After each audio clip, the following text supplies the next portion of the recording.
All right, good evening, everybody. Jay, I don't think loud is going to be a problem for me. We are very pleased to have here our candidates for the United States House of Representatives from the 1st Congressional District. We have the Republican nominee, incumbent Congressman Lee Zeldin, and the Democratic Party's nominee, former Southampton Town Supervisor Anna Throne-Holst. Just going to go over the rules real quick. Each candidate will have 3 minutes to make an opening statement. Then we're going to read questions from the floor. The candidates will have 2 minutes to respond to those questions, and when appropriate, 2 minutes for rebuttal. Once we've been through all the questions, there'll be an additional 3 minutes for closing statements.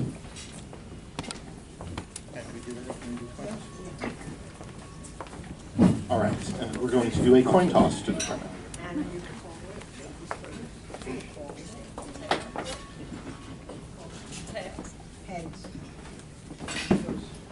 The congressman goes first.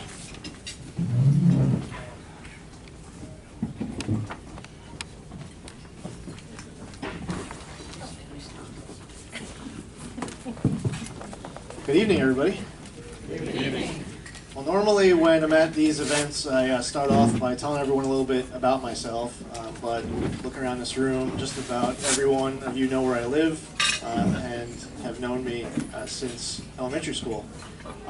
It's great to be here. I really wanted to focus in tonight, because this is a chamber meeting, to talk about a lot of very important issues facing the need to improve our business climate, to reduce our cost of living. And some of my work, I guess, while I was in the state Senate, but also to talk about the last 21 months while I've been in Congress. There's also some very important local issues that all of you care very deeply about: our infrastructure, our beaches. So hopefully we'll have a great discussion tonight on a whole host of different issues, from national security and foreign policy to revitalizing the Hospital Road Bridge. I was elected to the New York State Senate in 2010. I served 2 terms, 4 years in the State Senate. During my time there, I led the successful effort to repeal the MTA payroll tax for 80% of employers. We reduced middle-income tax rates in New York to the lowest level in 60 years, enacted the nation's strongest property tax cap. I wrote the law to protect our military families from protests and military burials. And I also created the Joseph Dwyer program, a veterans peer-to-peer support program for our veterans coming home with post-traumatic stress disorder and traumatic brain injury. Started in 4 counties, including Suffolk, and it's now expanded to well over a dozen counties all throughout New York. In Congress, I was elected 2 years ago, and since January of 2015, I've been working hard in the House to try to get a whole host of different proposals passed important to the 1st Congressional District. My Common Core opt-out bill was signed by the President, passed by Congress, signed by the President. My Safe Bridges Act was signed by the President, passed as part of the 5-year fully funded highway bill. That's how that $26 million is coming to revitalize and widen the Hospital Road Bridge. I got 3 veterans bills I had introduced, passed, 2 proposals to save Plum Island, my counterterrorism bill, and a whole bunch of other proposals as well. We created a new East End healthcare clinic in Manorville for East End veterans. It's really hard to go from the South Fork to the North Fork. It could be a full day to go all the way to Northport. My office and a lot of the people from the team are here. We have successfully resolved over 4,000 constituent cases in the last 21 months for New York 1 residents, and we're very proud of our constituent work as well. Look forward to tonight's debate. I really thank you all for being here. Great news is that while November 8th is coming, November 9th is as well. And I'm sure all of you, regardless of your stripes, are very much looking forward to the end of what has been what seems like a 20-year election from when it first started. But it's important that you're here. I'm thrilled to be part of tonight's debate, and I look forward to it.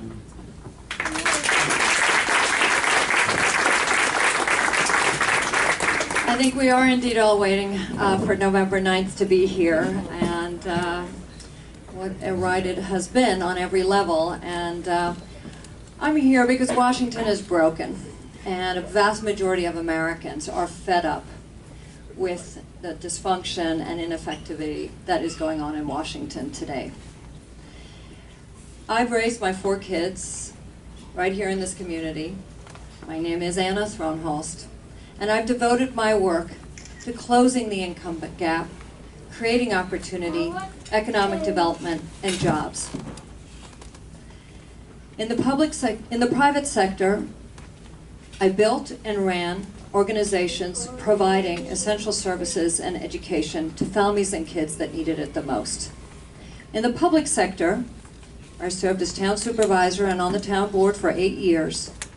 I devoted my work to minding the store on the finances, cutting the deficit, calling for audits, cutting wasteful spending, getting a AAA bond rating, and the lowest property tax rate on Long Island. All the while, we worked to create economic development and jobs in the areas of town that needed it the most.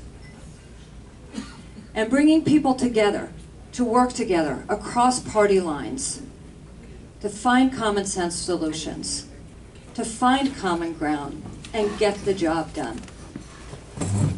And now I'm running for Congress because we need someone who will fight to protect the middle class, who will work to change the tax code and take the shift off of middle class working families and on to the top 1 or 2% of earners and big corporations, who will fight to protect Social Security and the promise of Medicare and make sure that they are solvent, and again, not on the back of middle class families, who will make sure that guns are taken out of the hands of terrorists, criminals, domestic abusers, and the mentally ill, who will fight to protect our environment and create jobs as we do that, and make sure that small businesses can function under the Affordable Care Act, can function under the Minimum Wage Act,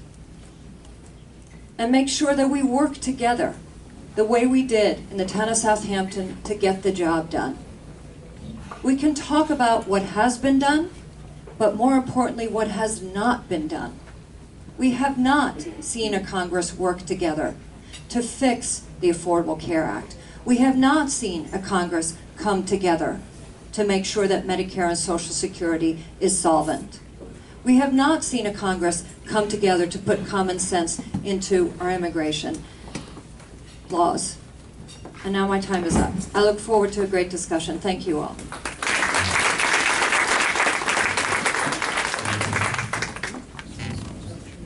All right, first question, Congressman Zeldin, you can go first.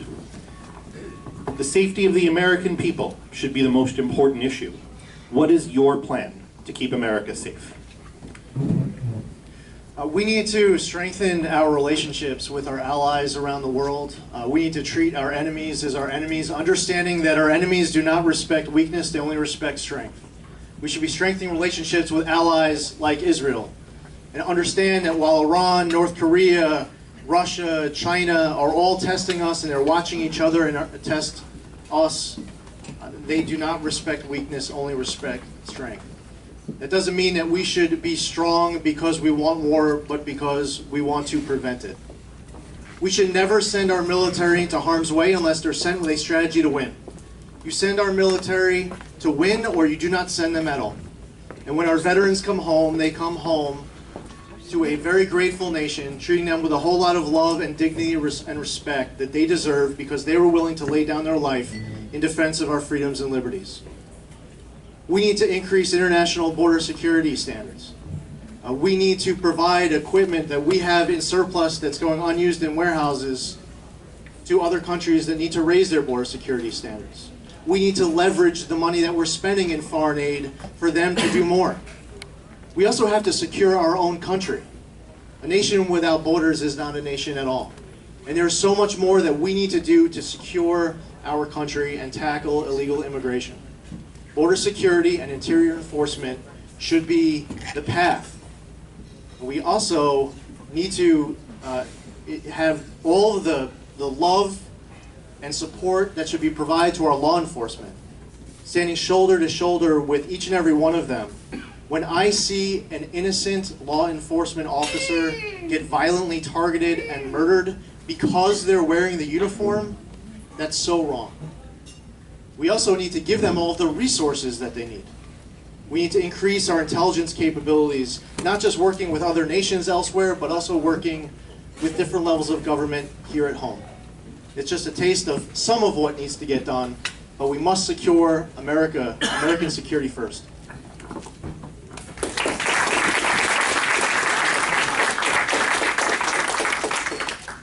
National security is at the absolute forefront. And I think having an understanding for what national security and protecting national security is in the 21st century is essential in electing people to represent us in the federal government. The situation that is going on in the Middle East today is one that is of utmost complication, mired in complicated history and complicated geopolitics. I firmly believe, I felt it then and I have always believed, that the invasion of Iraq was one of the worst foreign policy decisions in the history of the United States of America. My undergraduate and graduate degree is in foreign policy, peacekeeping, and I spent time working at the UN and the Department of Peacekeeping.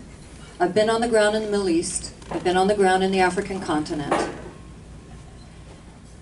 and I worked with people who advised the administration at the time that going into Iraq was a fool's errand, that we would never win. And today we are dealing with the aftermath of that. So working with our allies, beefing up our intelligence, going in surgically, the way we are doing today, working with our allies in the attack of Mosul,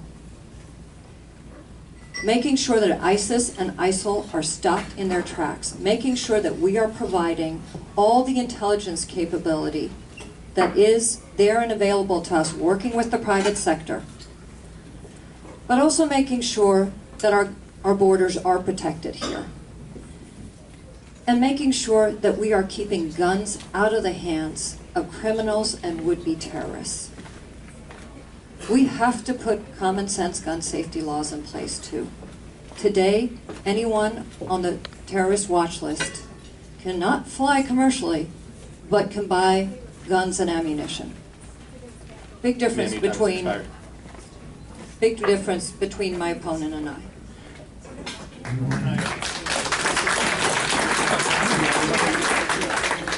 I don't know a single member of Congress in favor of terrorists being able to purchase firearms. There's a disagreement of how to get there, but I don't know a single member of Congress in favor of that. Right now in Iraq, we have seen the launch of the offensive against ISIS in Mosul. It was a strategic mistake to announce months in advance that we were going to be going there when we did. The good news about the attack that's going on in place, and I was in Iraq just under a year ago meeting with our commanding generals about this offensive that was being planned.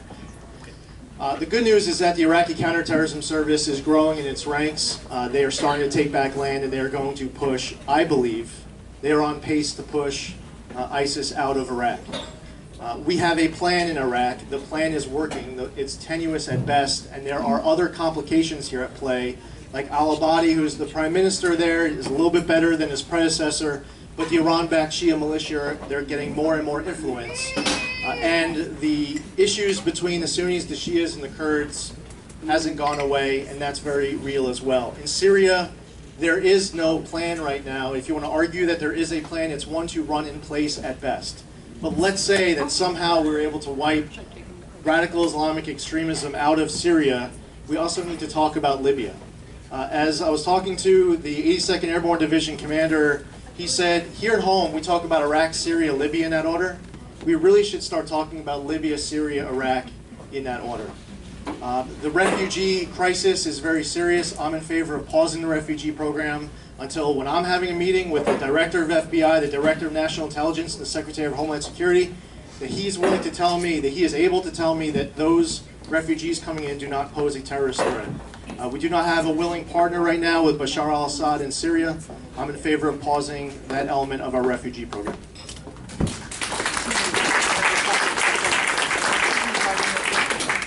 The fact of the matter is that another difference between my opponent and myself is that he supports the presidential candidate who boasts of his relationship with Mr. Putin. And Mr. Putin is one of the most destabilizing factors in the Middle East today. And if we don't find a way to neutralize him and neutralize the effects of his policy in the Middle East, we can talk about everything he just talked about, but none of that is going to work with what the current lineup is and the footsie being played with Mr. Putin. And again, when we're talking about taking guns out of the hands of would-be terrorists, that has got to be front and center. And when you talk about that no one in Congress wants to see hands in the guns of terrorists, then I ask, why haven't they been taken out of the hands of terrorists? There has been a bill before Congress 28 times to add the no-buy to the no-fly legislation. It has been repeatedly prevented from coming to the floor 28 times. There is no questioning the congressional record on that. This is all part of our national security. But again, understanding the very intricate relationships and history between the countries and the power plays that are going on the ground in the Middle East requires people who will put partisan politics aside and work with our allies and strengthen those relationships and our intelligence on the ground there, and make sure that all of that is fully funded, fully supported, but again, with bipartisan understanding for what is going on and listening to that, but also stopping Mr. Putin and his Congressman, threats. we're going to move on from here, but we're going to be staying on this topic. Before I ask the next question, the buffet is going to be shutting down momentarily, so if you guys do want any more food, this is last call. The next question, the two-part. As a mother and a grandmother, I would be interested in knowing your position on the Second Amendment, and more specifically, on automatic weapons. What is your policy on background checks, additionally, for anyone purchasing a gun? Madam Supervisor, you go first. Thank you. As the mother of 4 children, it is a front and center issue to me. More than 30,000 people die at the hands of guns in the United States of America. Today, anyone can go on the internet and purchase ammunition and guns and circumvent safety checks, background checks, all of the above. We have got to put comprehensive background checks into effect here. We've got to close the loopholes. We've got to close the loopholes on the gun shows. This has to be something where people put aside their politics and do what the American people are asking for. 80 to 90% of Americans want to see background checks, closing of loopholes, and making sure that some of these high-round guns get taken off of the market. Time and time again, the question around the Second Amendment has come up. Every constitutional scholar will tell you that the Second Amendment is by no way threatened or any way impeded by the institution of background checks and closing loopholes. That simply is not in any way in violation of the Second Amendment. I entirely support the Second Amendment, but I also support keeping our kids safe, keeping our communities safe, and keeping these high-round assault weapons out of the hands of the mentally ill, of domestic abusers, of would-be terrorists, of criminals. We have to get licenses to drive our cars in this country. We need ID to buy alcohol in this country. We should have to go through the same scrutiny to buy guns.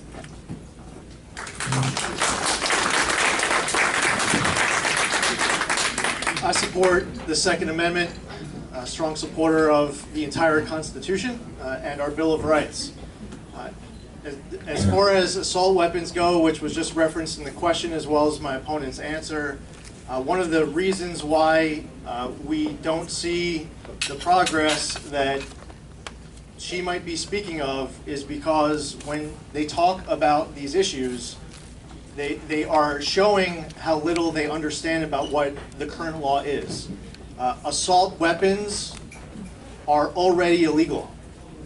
It's been decades since the last time that we've been able to manufacture assault weapons in the United States of America. When we hear about 30,000+ people dying per year at the hands of guns, and the same people don't talk about how over 22,000 of those people are committing suicide, that's deeply unfortunate.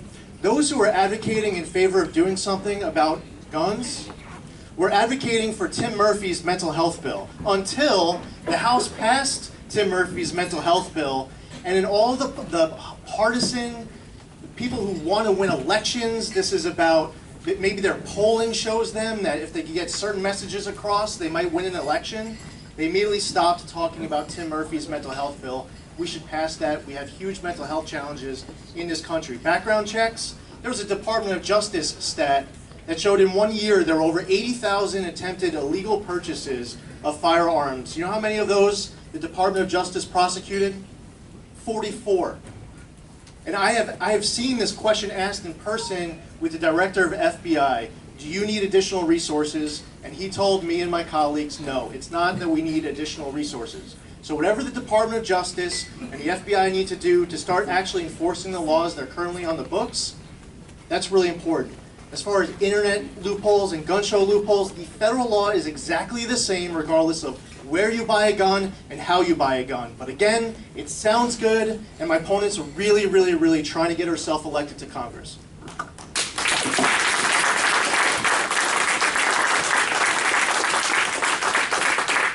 Let's set the record straight once and for all. You in the United States of America can go on your computer and you can purchase what by everyone's account is an assault weapon on the internet. And you can get it shipped to your home without having to subject yourself to any kind of background check. It is as simple as that. Anyone can go home tonight and test the system. And despite trying to skate around this issue, the fact of the matter is that Americans know that. And Americans today know that it is not reasonable that over 30,000 people die at the hands of guns in the United States of America. It is a statistic that no other country even comes close to. And to think that we would not put common sense gun safety laws, background checks in place, when we do require driver's licenses, when we do require ID to buy alcohol, when we do require some very easy common sense things, but we do it for public safety reasons. And 80 to 90% of Americans today say they want these background checks. But when the gun lobby is writing big checks, and that is more important, and it's more important to toe a party line than to listen to all of you, that's a big difference too between the two of us. I bucked my party line when I knew that it was something that was more important to my constituents and my community. I listened to what people wanted and fought hard to get the work done and to get people to work together on it. This is something that the American people are asking of Congress to do. And the fact that it's not being done, and that today our educational institutions are required to do shootout drills at schools with kids because this is a daily threat, we have got to act on this. And we have got to come together across partisan lines to do it. That is what the American people want. All right, we're going to move on. That was my error before, not before my congressman, I'm sorry. There's only one rebuttal. That was my art. I didn't rebut. Yeah, the question is asked, you both answer, and then there's one rebuttal per question is the format. Great. Am I explaining this properly? Just in the interest of time, this format was supposed to be that the person who answered first, then the person who went second rebuts as they answer, and then the person gets to rebut the first person. Okay, so you ask a question and Correct. we just each talk once. No. The person who goes first speaks, gives their position. The person who goes second rebuts as part of their answer. We will let you rebut for a short time for this one because you didn't understand that. So you can, No, I'm saying I didn't rebut this yet. right. From moving forward, we're going to have the person who goes first speak, the person who goes second rebuts as part of their answer, and then the person who went first gets to rebut the person who went second's answer. Right. I think Yes. in order, I didn't actually rebut. But you went second. So you didn't understand, you didn't know that was the format, so we're going to let you rebut for 1 minute this time. All right, great. We're all on the same page now. Okay, so don't go home on your computers and try to purchase an assault weapon. That would be a federal crime. So don't go home and do that because, okay, so here's a little bit disingenuous argument is, but you can do it. It's a crime. So why would you need a new law if it's currently an offense that you're committing? So instead of enforcing the crime that's already being committed, we just would feel good if we just create another law that we're not going to enforce. We have background checks right now. But if you are going to have over 80,000 attempted illegal purchases of a firearm in 1 year, and then the Department of Justice is going to prosecute 44 of those, the answer isn't, maybe we need another law. When someone violates the law, it needs to be prosecuted. That's how we keep people safe. And there hasn't been 25 votes on Pete King's legislation because, first off, Pete King voted the same exact way that I did on every single bill that's on my opponent's TV ad. I would encourage all of you, not taking my word for it, not to visit my website, but to look at my opponent's ad. Look at the bills that are listed on my opponent's ad. Go on your own computers, type the bill numbers on her ad into your computer and visit any website. And you will find that every single bill referenced in my opponent's ad have absolutely nothing to do with guns. But here's the thing. I guess when you're running for office and you really need to figure out how to gain more traction and more support and more votes, you create an ad that hopefully you could brainwash voters into thinking that your opponent is somehow in favor of terrorists being able to purchase firearms. I have done and will continue to do my fair share in ensuring that America is safe from terrorists. But the argument that Pete King's bill came up 28 times for the vote is just not true. All right, we are moving on to healthcare. My son benefits from the Affordable Care Act. What specifically is your plan to provide reasonably priced health insurance? Please give examples of healthcare improvements and how you would help people pay for their premiums. Additionally, what specific portions of the Affordable Care Act do you believe need to be reformed? Congressman Zeldin. Whether you are Obamacare's strongest supporter or staunchest opponent, in 2017, Obamacare is going to collapse on its own. So what that means is whether you are the most liberal Democrat or the most conservative Republican, regardless of whatever happens on November 8th, there has to be a solution pursued and achieved in 2017. Now there's some bipartisan agreement already on certain components. One is both Republicans and Democrats agree in continuing to cover people with pre-existing conditions. Republicans and Democrats agree that we should allow children to continue to be covered on their parents' policy. But in order to have more options, to have more affordable and accessible options for a higher standard of care, for one, we need to have more choices here in New York. We created Health Republic of New York. It wasn't a nationwide search for the best talent. No, we gave it to the Freelancers Union.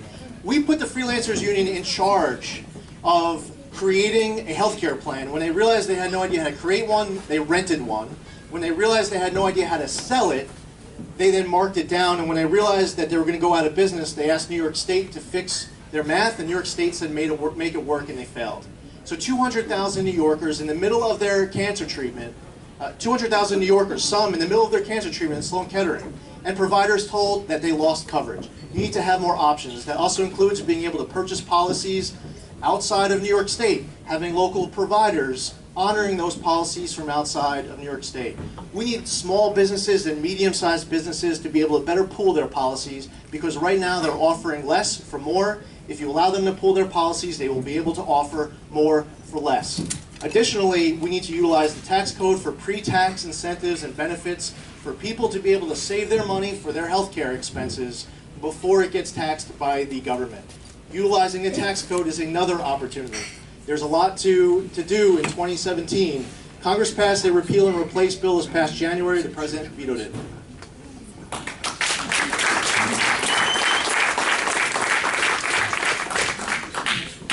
The Affordable Care Act had two main purposes. One was to reduce the cost of providing medical care and getting medical care in the United States of America. The second was to make sure that every American had access to affordable medical care and coverage. The bill that finally got passed, full of compromises in order to get something passed, had several flaws. And those flaws need bipartisan cooperation to get fixed. So what has and what hasn't worked, and what should Congress come together on a bipartisan level and get done, unlike what it is doing today? 20 more million Americans are covered than they were before the Affordable Care Act. We are at an all-time low in terms of uncovered Americans who now have access to health care, preventive care, which is starting to bring down, in a tangible way, the cost of medical provision in this country.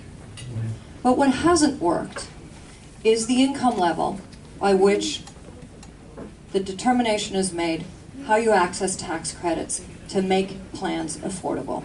That's got to be fixed. The definition of a small business and how a small business is taxed and burdened by this has to be changed too. We define a small business as 25 or smaller. We have to change that to somewhere between 50 and 100. Most importantly, we have to make it so that pharmaceuticals can be negotiated. Today, by an act of Congress, but Congress has not acted on this, we could change that. But today, Medicare, Medicaid, the Veterans Administration, with very little exception, cannot negotiate pharmaceuticals. And so they are paying top costs for pharmaceuticals that should be much, much less costly. We need to take away the Cadillac tax, but we have to get people to come together to work on this. The problem with the replace and repeal is that there has been no replace. There has been no, there has been no plan for this. The VA, the Department of Veterans Affairs, and some other agencies actually do have discounts. But what's important to note is it's absolutely true that laws do need to be changed, because our federal government, our taxpayers, you look at the costs within the Medicare program, we are spending more than we should be for different types of drugs that I understand if there is a need for some R&D, for some recruitment of costs before a brand goes generic. And there's also a lot of abuse now that's growing as far as different types of generics, but the laws need to absolutely get changed, and I agree with that. As far as what happens in 2017, what's important to note is that there was a repeal and replace bill that passed Congress this year, this past January, and the President vetoed it. It's a legacy item for the President. Regardless of what happens on November 8th, it's going to be very important for the next President to be open to working with Congress as far as making those changes. And I get it. It's a legacy item for this President. It's called Obamacare. I get it. But what's happened is that there are a whole lot of ideas of how to improve Obamacare, some legislative, Some have been changes that could have been done with a stroke of a pen. And if it's a Republican idea coming out of Congress, this administration has not supported any of it. So what's important is, regardless of whatever happens on November 8th, whatever the next administration is, when they come in, they have to be willing to work with those in Congress, because this has been one of those examples where there has been so much dysfunction in protecting and holding on to this legacy item, which was so deeply flawed. It shouldn't have been passed when it did.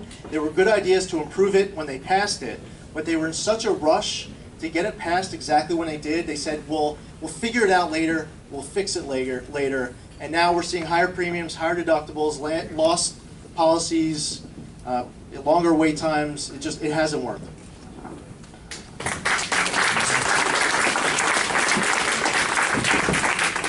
All right, one more time I'm being asked to call last call for food. If you're hungry, there's lots of food. Might as well enjoy it. All right, the next question. If you are elected and or re-elected, what will you do to further strengthen marriage equality and LGBT rights? Madam Supervisor. Thank you. That's a very important question, and it's the first time it comes up in this election cycle. We have to protect the rights, the civil rights, of every protected class in the United States of America. LGBTQ rights are up there with all other human and civil rights. I have worked closely with the LGBTQ community. I am supported by the LGBT community in this race. It's a personal issue for me. I have a child who belongs to the LGBT community. And marriage equality went a long way to begin to recognize that. Now, my opponent voted against the Same-Sex Marriage Act when he was a state senator. Today, we need to go even further and make sure that LGBTQ rights are protected in the workplace, are protected in schools, are protected in job training, are protected in healthcare and healthcare provision. And again, this is something where our Congress needs to come together across bipartisan lines and respect the human and civil rights of every protected class in this country. And that pertains to the LGBT community as well. And when we come down to gun safety again, and what happened in Orlando, which targeted the LGBT community specifically. And again, where members of Congress said, we need comprehensive gun safety laws. We need background checks. We need to make sure that the mentally ill, criminals, domestic abusers, and others who will protect the rights of protected classes should not be able to carry guns. And while my opponent Your time is expired. denies the fact that he voted 28 times, the record, the congressional record, will tell you that he did.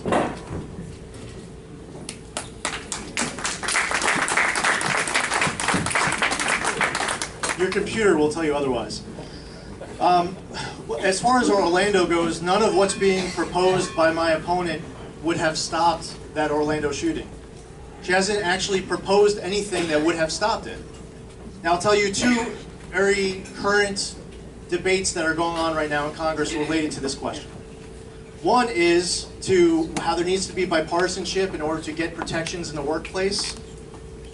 I took a vote breaking from my own party in order to protect same-sex marriage for the individuals, men, women, the entire LGBT community, to protect them in the workplace from hiring and firing. Sean Patrick Maloney introduced an amendment. I supported it. You know how many votes it passed by? Mine. You know how much heat that I got for that? A ton. But it's the right thing to do. Because, and by the way, this has been the law in New York State for a really long time. People shouldn't be hired or fired solely on the basis that they are gay or lesbian or bisexual. Let me tell you about something that I disagree with that's being debated right now in Congress. is that I don't believe when I see a directive come to our schools threatening with the loss of funding, if they don't start converting locker rooms and bathrooms so that they are taking care of people who that day their internal sense of gender says that they are a female or a male. It's impossible to enforce when you are a male and you want to go into a female locker room. I am the father of two 10-year-old daughters. And I have an issue with someone abusing that law. I'm not talking about someone who genuinely, deeply, their internal sense of gender says that they're a woman and not a man. I'm talking about a man going into my daughter's, a girl's bathroom or a locker room while they are showering, and then in order to get them in trouble and to prosecute them, you need to prove that their internal sense of gender was that they were actually a man that day and not a woman. That I oppose.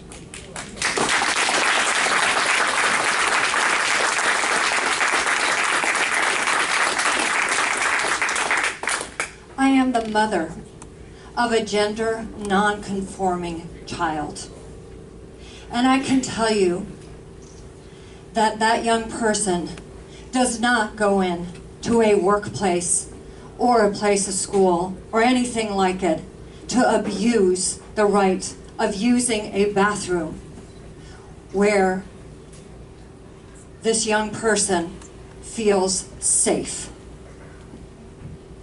And if our priority is not to make sure that people that are dealing with issues around gender identification can go into a school place or to a place of work and know that they are safe when they are going to use something as simple as the bathroom, I think we are absolutely missing the point. There are very easy common sense solutions to this. Allowing bathroom use that is comfortable for an individual that identifies with one or another or no gender. I don't know about you. When you go into the bathroom, you go to do your business, and you want to feel safe doing that. But that's okay if there is one. But to take away the rights and make someone feel uncomfortable that is dealing with the issues around gender conformity and gender identity is simply not caring for a large group of people in our community today. And we need laws that will protect the protected, unprotected, and protected classes. And we do not have enough of them today.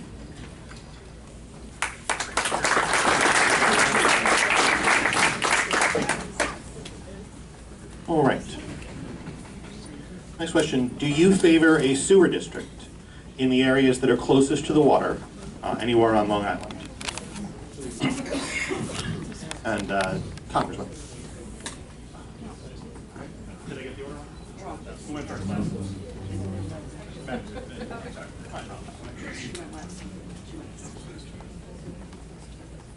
Dealing with wastewater treatment and the nitrogen loading on Long Island is at the absolute forefront of protecting both our environment and our economy on Long Island. The state is working with the county and rolling out an improved sewer district and sewer provision. But one of the biggest problems we have in Suffolk County today is that over 360,000 homes are already built and serviced by individual cesspools and septic systems. We cannot sewer them for the very, very most part. The cost of doing so and the practical reality and environmental reality of doing so makes it simply undoable. So what we need to do is deal with the technology and creating the technology that will retrofit our single and separate cesspool systems and septic systems right here on Long Island to deal with the nitrogen loading and the nitrogen treatment on site. I recognized this as a problem very early on in my administration at Town Hall. And I brought the idea of creating a research and development incubator center right here to Suffolk County that would focus on the research and development, the job creation, and the economic development around this technology. And that center is now a reality at Stony Brook University. It's a line item in the New York State budget. In fact, it was just given an increase of $5 million and expanded its scope because of the important mission that it does.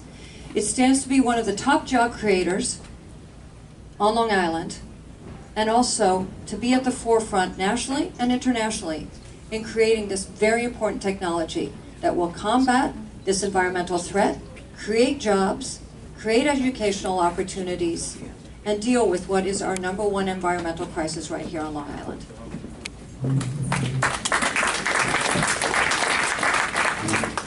My short answer is yes, I do. And for the areas of these chambers here, it is desperately needed, and I have always, and I continue to support the projects that are currently now underway. Hundreds of millions of dollars that was allocated in 2014 through New York State while I was a state senator to this local community. It's the Massac Peninsula, which has tens of thousands of people living on it. Montauk Highway, that if you want to talk about downtown revitalization or neighborhood road or Mastic Road, cleaning up the Forge River, so much of what we want to do to improve our environment, to improve our economy is desperately relying on us completing this project. Fortunately now, I came into office in 2011, here we are in 2016, and over the course of the last few years, by utilizing the money that was secured through Sandy and the way it was appropriated up in Albany, is that we now have hundreds of millions of dollars that is coming to our local area for the chamber. So if you want a new restaurant that wants to come in, and they do the math and they need 80 seats, and right now they go to the Suffolk County Department of Health, and the Suffolk County Department of Health tells them they can't build because the infrastructure doesn't support it, but they can get approval for 65. They decide the math doesn't work out and they're not going to build their restaurant. It is so important for Montauk Highway, for the Tri-Hamlet, for Manorville, for the entire community. There's an environmental impact and an economic impact. It's one that I very strongly support, and I believe that if you look at anywhere on Long Island right now, and the Sayville, the West Sayville, Oakdale area, and I know that Senator Croce has been championing that cause in the Islip side of his district as he is continuing our good work on the eastern side of that district. But for this community, it's desperately needed. The short answer and the long answer is yes, absolutely, and we're going to get it across the finish line. Fortunately now we have the hundreds of millions of dollars that we were looking for.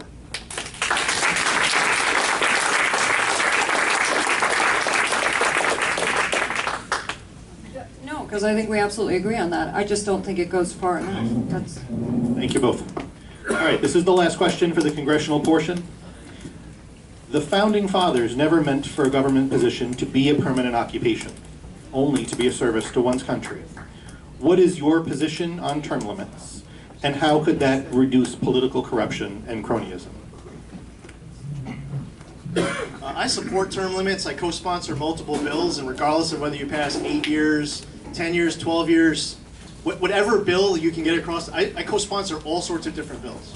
Like 3 4-year terms, 2 4-year terms, 6 2-year terms. I don't know how many different bills that I co-sponsor, but I'm a strong supporter of term limits. It was our Founding Fathers' intent that you bring your diverse backgrounds and you bring your new ideas and you go into the halls of Congress, you try to make a difference as best as you can, and then you move on to something else. That is something that I believe very strongly and passionately in, and I will be term limiting myself before there's an election every 2 years, but I will be term limiting myself likely before I get term limited by people who are saying it's time to go. So what is important is that you make your time count while you're there.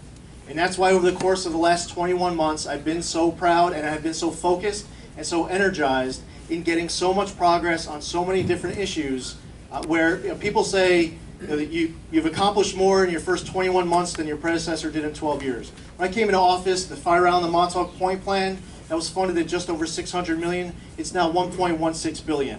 On my predecessor's watch, we lost the Plum Island mission. 3 years later, they rewrote the law. that they said we'd sold Plum Island to the highest bidder, and then my predecessor put in a bill that he couldn't get out of committee.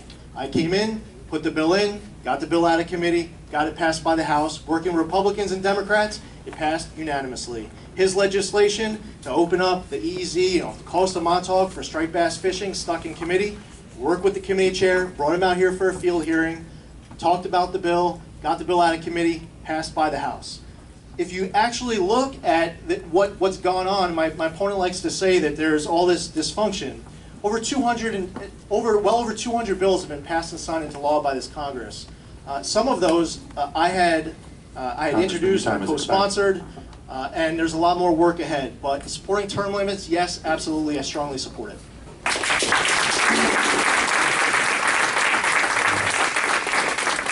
And I'm, of course, very happy to help bring his term to an end right now, but that may be the one thing that we agree on. I have always agreed and believed in term limits for any elected office.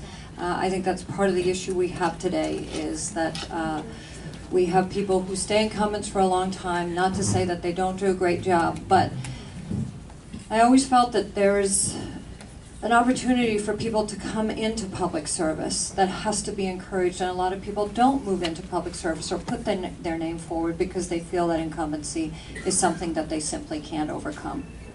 We also have to get the money out of politics.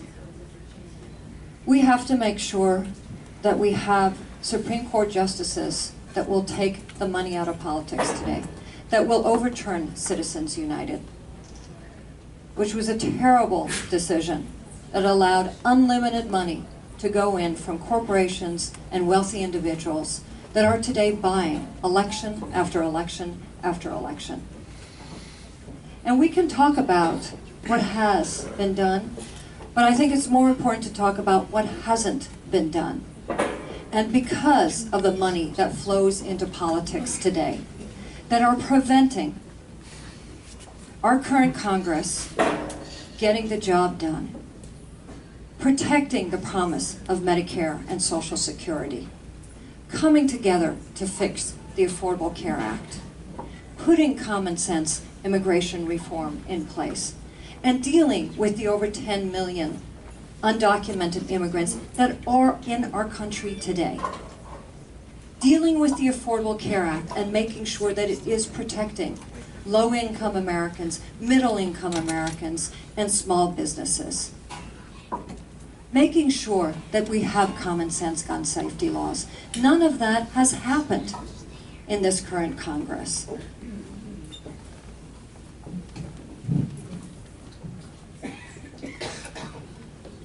Well, regardless, my term does end at the end of this year, and with your support, I look forward to supporting my next term in January.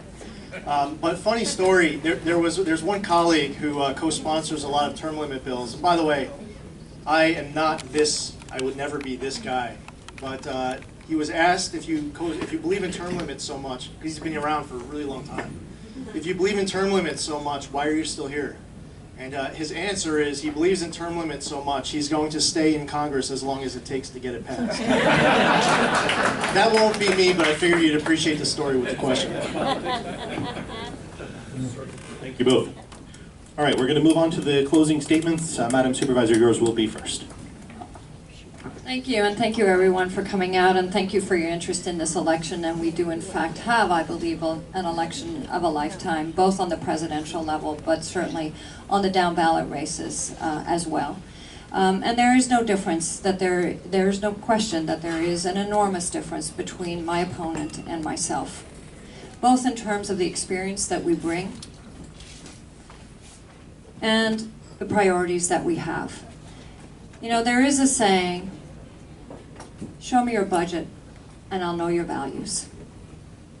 And if you look at the budgets that my opponent has supported and the budgets that I have supported, where I fought to make sure that we kept level taxes, the lowest property tax rate on Long Island, where we cut wasteful spending, where we made sure that we got the top AAA bond rating and kept our spending down. And we invested those savings in the kind of services that you want to see your government support. Award-winning senior services, on-site, quality veteran services, job creation, economic development, the kind of things that you rely on your government to come together and get done for you. I don't think there is an excuse for seeing a Congress today that has not worked together to protect the promise and solvency of Social Security and Medicare. I don't think there is an excuse for not dealing with what has not worked with the Affordable Care Act and make sure that Americans are insured, protected, and have access to affordable health care. A woman's right to choose and a woman's access to affordable health care and supporting those services should not be mired in politics. We have to work together to protect our environment and understand that the effects of climate change are not only hurting us environmentally, but they are hurting us economically. There is not a job on the east end of Long Island and Long Island at large that is not affected by climate change and what is coming from that. And our municipal budgets are so affected by this, and if we cannot count on the federal government to be our partner in that, then the federal government is failing us and keeping guns out of the hands of would-be criminals, terrorists, domestic abusers, and the mentally ill. Making sure that every veteran that comes home or is home already has a job, has job training, has an affordable home, and access to the medical care that they need. Those are the things that I will fight for. Those are the things that I brought people together to fight for on a local level, and will continue to fight for you, and across party lines. And I would be honored to have your vote on November 8th. Thank you very much.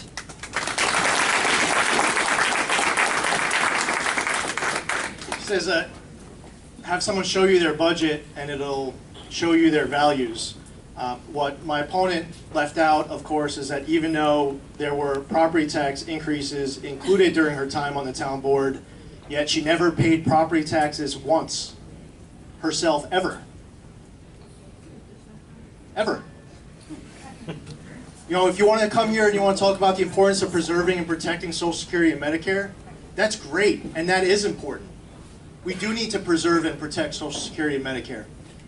It's a really complicated issue. It would help if you were willing to, if you want to talk about it so much, show up with solutions. There is a lot of a difference between the two of us. No, when I get there in January, I would not vote for Nancy Pelosi to be Speaker of the House. No, I don't support the Iran nuclear deal. I don't believe that we should be bringing in refugees right now from Syria when we have the Secretary of Homeland Security, Director of National Intelligence, and Director of FBI telling us that there are flaws with the program. There's a lot of contrast between the two of us.